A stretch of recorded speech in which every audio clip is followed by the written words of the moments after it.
Shalom Bapak Ibu Saudara yang terkasih di dalam nama Tuhan Yesus Kristus. Puji Tuhan, kita boleh bersama-sama berkumpul kembali bersama dengan keluarga kita.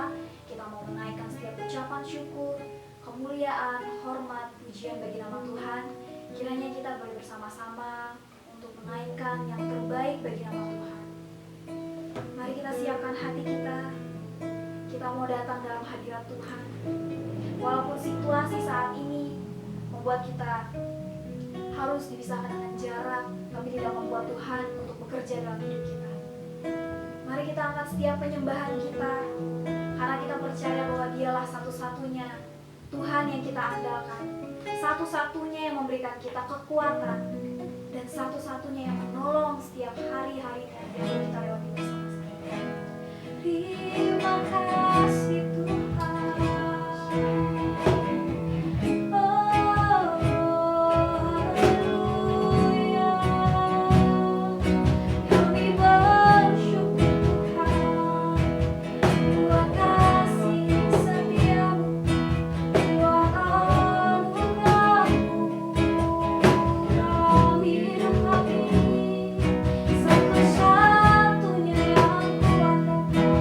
Satu-satunya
juga percaya bahwa sampai hari ini kami boleh ada sebagaimana kami ada, Tuhan. Tiba kami akan mendengarkan firman-Mu. Kiranya firman-Mu boleh tertanam dalam hati kami dan tetap terus mengingatkan kami begitu besar perbuatan tangan-Mu, Tuhan. Rancangan-Mu dalam kehidupan kami sungguh nyata. Terima kasih Bapa. Kami tetap terus percaya dan tetap terus setia melayani, Tuhan. Terima kasih. Kaulah Tuhan yang berjanji tak sekali pun Kau ingkari kesetiaan sungguh terbukti di sepanjang hidupku. Bersamanya ku kan setia melayani, mengasihi. Tiada Tuhan seperti-Mu, Yesus. Kau Allahku yang setia. Tiada Tuhan seperti-Mu, Yesus. Kau Allahku yang setia.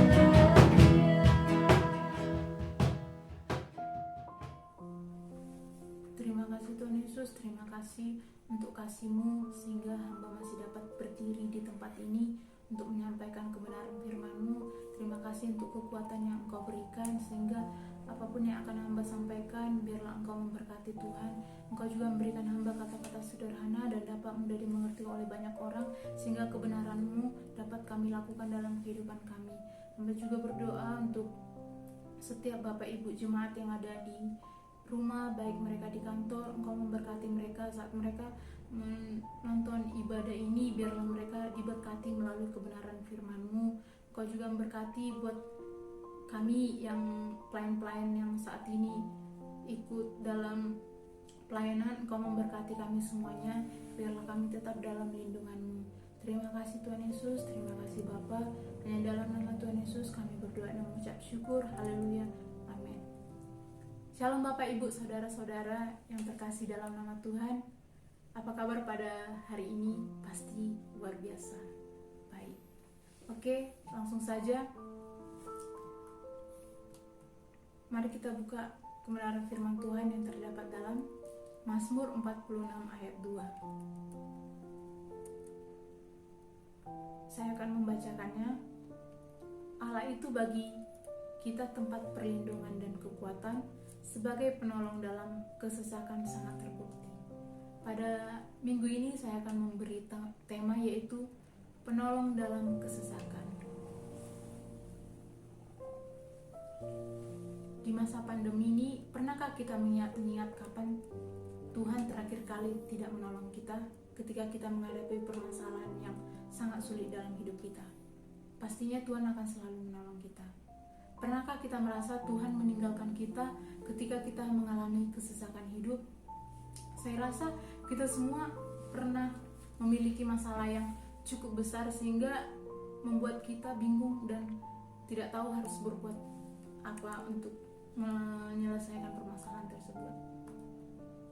Tapi coba kita ingat-ingat kembali bagaimana Tuhan memampukan kita untuk kita dapat melewati itu semuanya. Bagaimana Tuhan menolong kita dari kita yang tidak bisa berbuat apa-apa menjadi bisa untuk melakukan hal-hal yang baru. Itu sungguh hal yang luar biasa bagi saya. Kita mungkin tidak pernah membayangkan akan mampu melewati hari-hari setelah permasalahan itu terjadi. Tetapi nyatanya hingga saat ini Tuhan masih memampukan kita untuk kita tetap hidup walaupun masalah itu datang silih berganti.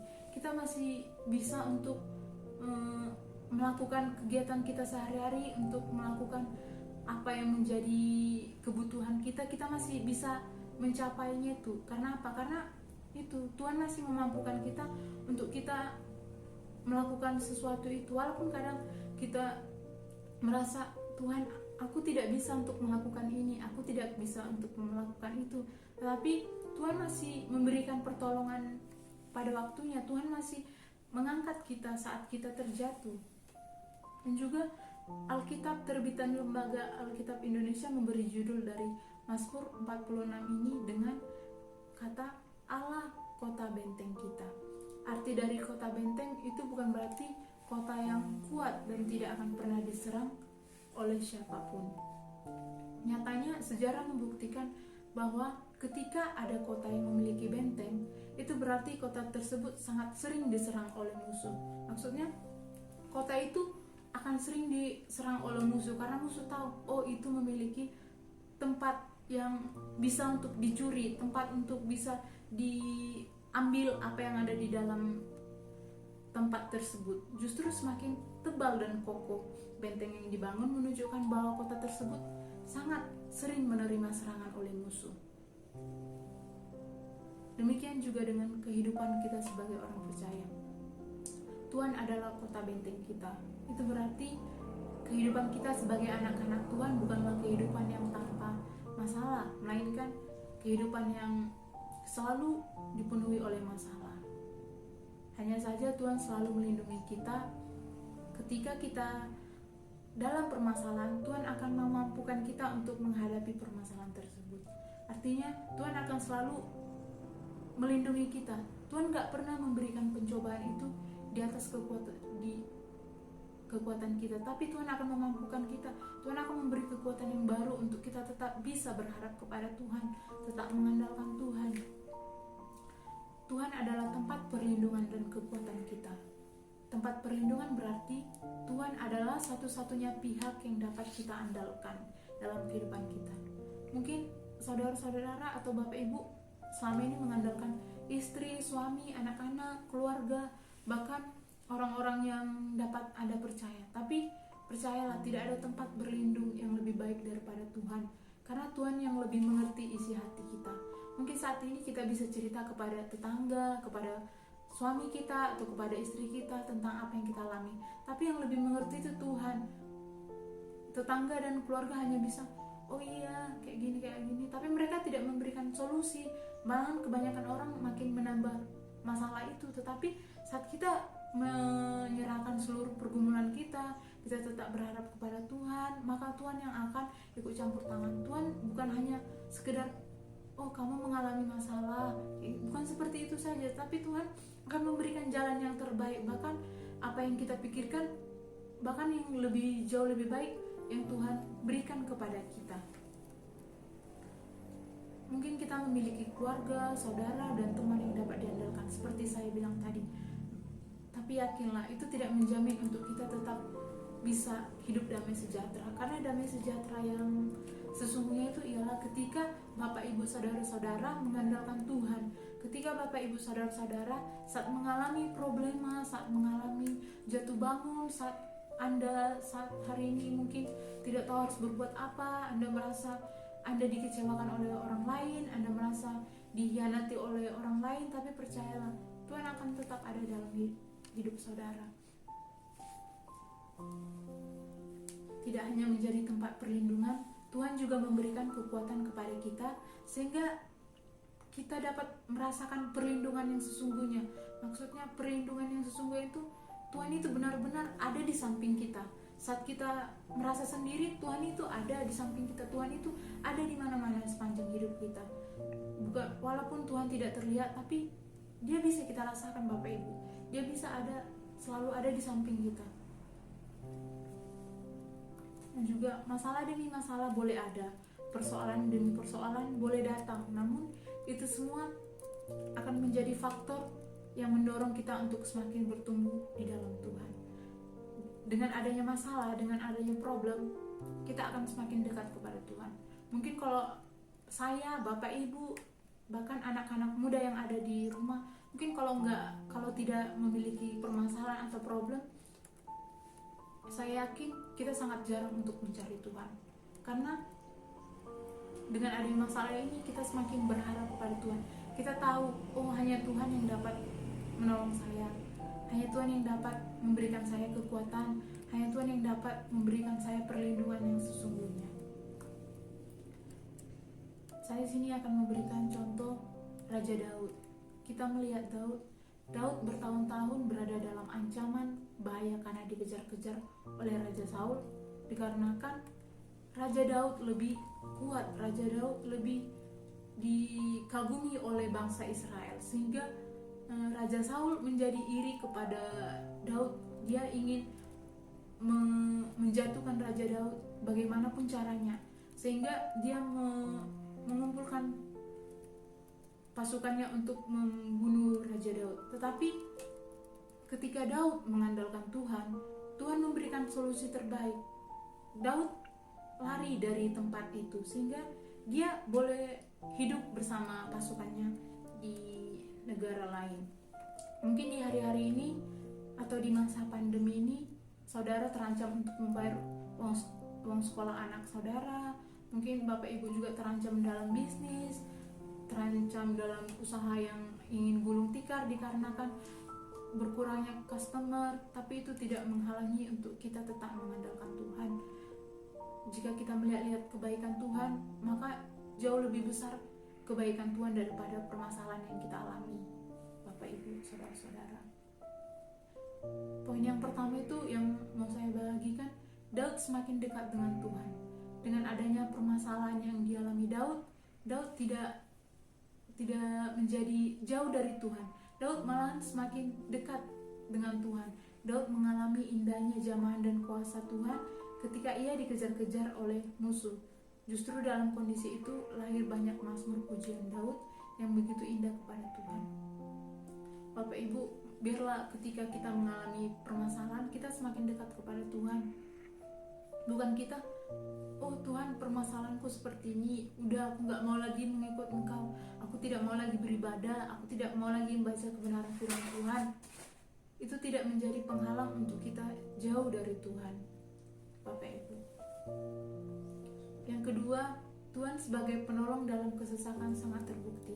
Saat Daud terancam dalam bahaya, hampir tertangkap, hampir mati, hampir kehabisan napas, hampir kehabisan nafsu makan, tetapi Tuhan menolong Daud. Dikarenakan apa, Bapak Ibu? Daud mengandalkan Tuhan. Daud mengharapkan bantuan kepada Tuhan. Daud berdoa kepada Tuhan. Daud hanya mengarahkan satu tujuan, yaitu tetap percaya kepada Tuhan. Dalam kesesakan apapun, dia tetap mengandalkan Tuhan. Dia tidak peduli mungkin saat ini dia akan mati, saat ini dia akan dihabisi oleh musuhnya, tapi dia tetap mengandalkan Tuhan dan dia berusaha bagaimanapun solusinya untuk dia tetap mengandalkan Tuhan. Apakah Anda percaya di tengah-tengah kesesakan ketika Bapak Ibu berseru kepada Tuhan, maka Tuhan akan menolong? Bapak Ibu boleh jawab sendiri dalam hati. Jika Tuhan sanggup menolong Daud, maka ia juga sanggup menolong kita yang berharap kepada Dia. Jika Daud saja yang pada zaman dahulu Tuhan tolong, maka Tuhan juga akan menolong kita pada hari ini. Tidak terlepas dari kita tetap berharap kepada Tuhan, kita tetap mengandalkan Tuhan, kita tetap memberikan Tuhan itu sebagai prioritas kita. Dan juga yang poin ketiga, Daud dalam kesesakan dan tertindas, Daud dibentuk oleh Tuhan. Bapak Ibu dan saudara-saudara boleh membaca dalam Mazmur 119 ayat 71, bahwa aku tertindas itu baik bagiku, supaya aku belajar ketetapan-ketetapan-Mu. Pengalaman tertindas itu adalah sekolah pembentukan dan persiapan Daud untuk menjadi raja. Bapak Ibu, mari kita belajar dari Daud. Daud dengan dekat dengan Tuhan, ia mengalami mukjizat pertolongan dari Tuhan. Dalam tertindas ia akan belajar akan ketetapan-ketetapan Tuhan. Melalui apapun yang kita alami saat-saat ini, kita tetap mengandalkan Tuhan, tidak terlepas dari kita tetap berdoa, beribadah, melakukan kebenaran firman Tuhan. Dalam kehidupan kita, walaupun sepertinya Tuhan meninggalkan kita, tetapi akhirnya kita tahu bahwa Tuhan selalu menolong kita dalam kesesakan kita.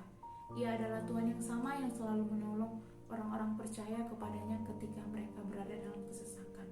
Kalau kita lihat dari perjanjian lama, banyak sekali kisah-kisah tokoh-tokoh Alkitab yang mereka benar-benar mengandalkan Tuhan, maka Tuhan tidak akan mengecewakan mereka. Saya mau mengajak Bapak Ibu Saudara-saudara, apapun saat ini yang Bapak Ibu Saudara alami, tetap berseru kepada Tuhan, tetap mengandalkan Tuhan, tidak terlepas dari saat kita mengalami kesesakan, kita tetap mengandalkan Tuhan sepenuhnya. Dan juga kehidupan kita di dunia ini memang tidak akan terlepas dari masalah. Namun satu hal yang harus kita percaya, bahwa kita punya Tuhan yang akan dapat menolong kita, yang menjadi penolong dalam kehidupan kita. Oleh karena itu, sudah seharusnya kita tidak takut menghadapi apapun yang terjadi dalam kehidupan kita. Satu-satunya yang harus kita takuti adalah Tuhan itu sendiri. Pemazmur mengatakan, sekalipun bumi berubah, gunung-gunung bergoncang dan laut ribut, namun ia tidak akan takut. Karena ia tahu bahwa Tuhanlah menjadi tempat perlindungan dan kekuatan dan penolong dalam kesesakannya. Jika pemazmur saja begitu percayanya dengan Tuhan, mengapa kita masih ragu dengan Tuhan? Mengapa kita masih mempertanyakan, Tuhan, saat aku mempunyai masalah, Engkau di mana? Tuhan, di masa-masa pandemi ini, saat aku harus di PHK dari pekerjaan, Engkau di mana? Tuhan, saat aku dalam kekecewaan, Engkau di mana? Mungkin ibu rumah tangga juga memiliki problem yang banyak mengenai keuangan untuk kebutuhan sehari-hari dalam keluarga. Mungkin sering juga bertanya, Tuhan di mana ya? Tuhan kok nggak menolong keluarga saya? Tapi percaya saja Ibu, Bapak dan Ibu tetap mengandalkan Tuhan, tetap berusaha untuk melakukan kehendak Tuhan, maka Tuhan akan menolong kita. Sekian dari kebenaran firman Tuhan. Mari kita sama-sama berdoa. Mengucap syukur untuk kebenaran firman-Mu pada hari ini Tuhan. Bersyukur melalui kebenaran firman ini mengajarkan untuk kami selalu mengandalkan Engkau, untuk kami selalu ikutan apa yang Engkau katakan. Biarlah Tuhan Yesus melalui kebenaran firman-Mu ini kami semakin diubahkan untuk semakin hari semakin mengalami pengenalan akan Engkau. Engkau juga memberkati Tuhan Yesus untuk setiap kami yang ada dimanapun saat ini. Engkau memberkati segala kebutuhan kami, Engkau memberkati segala apapun saat ini yang akan hal-hal yang akan kami capai ke depannya. Engkau yang ikut campur tangan Tuhan. Kami serahkan ibadah selanjutnya ke dalam tangan-Mu. Engkau yang berkati. Terima kasih Tuhan Yesus. Haleluya. Amin.